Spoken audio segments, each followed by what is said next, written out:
What's up mga ka-repair? Meron tayong gagawin, Realme 5i. So ganito lang, pag chinarge mo o kaya binuksan mo, stock on logo lang siya. So gawin na natin. So kailangan lang natin dito i-connect sa computer. May erasing tayo.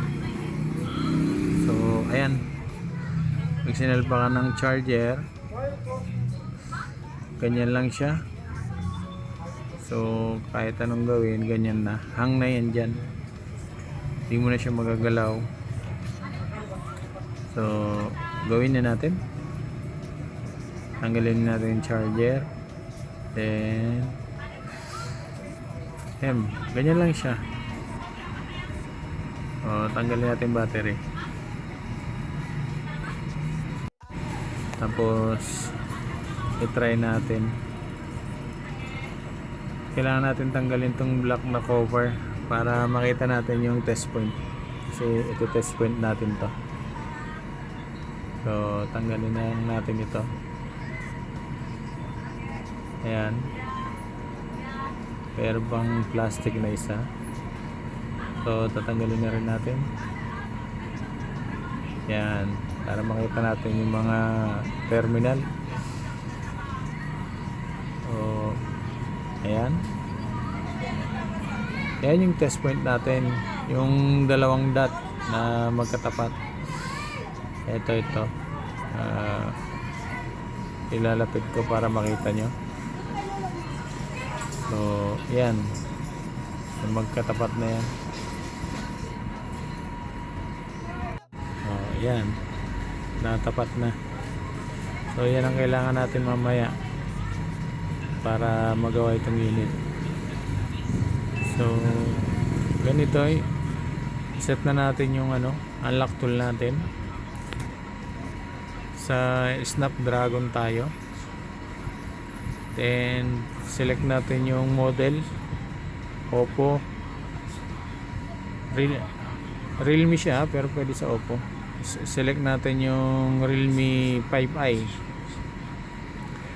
Realme 5i. Yan, ayan, 5i. So ayan, select natin.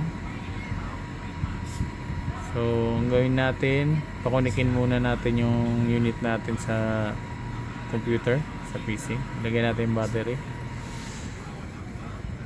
Then paglagay ng battery, test point tayo. Yan, ganyan natin siya pakukunikin. So kailangan natin i-short yung dalawa, then salpakan natin ng charger. Yan, yung cable. So once na mga ganyan, magpa-pop up na yan sa taas. Ayan, nakita natin yung Qualcomm. Yun yung COM67. So ayan, nag-connect na yan. So okay siya, magko-connect siya. So tanggalin uli natin. Ayan, then tanggalin yung battery, tapos balik uli kasi pinakonek lang natin siya. So i-connect uli natin. Yan, pag na-connect natin ng ganyan, yun, nag-boot device na. Ipindutin muna natin yung boot device nga pala na putol ko. Boot device, tapos at saka natin yung test point, connect para basahin. So ayan, binasa na. Then select natin yung tanggalin natin yung lahat ng naka-check. Yan, tapos yung MISC lang, yan, ayun, nalampasan na. So taas ng konti. Yan lang i-check natin. Then i-delete natin yan.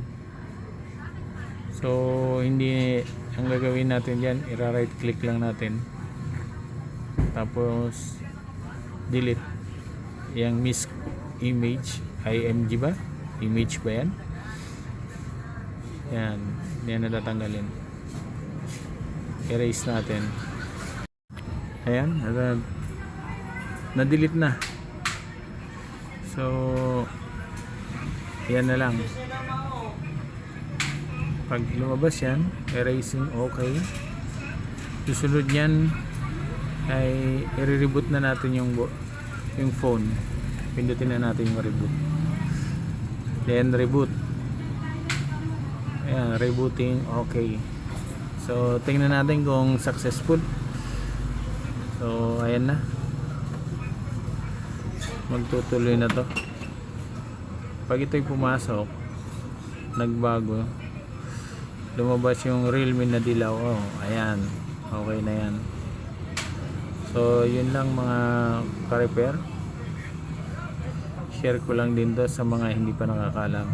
So, sa mga nakakaalam, hindi po para sa inyo itong video. So, sino man yung mga gustong matuto, please follow, like, and share po para sa mga iba pang video. So, okay na to. Papasok ko na to sa menu.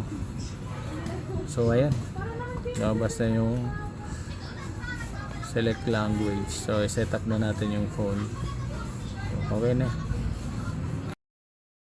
Sa mga gusto magpagawa dyan, PM lang po. O kaya direct message na lang po sa Facebook natin.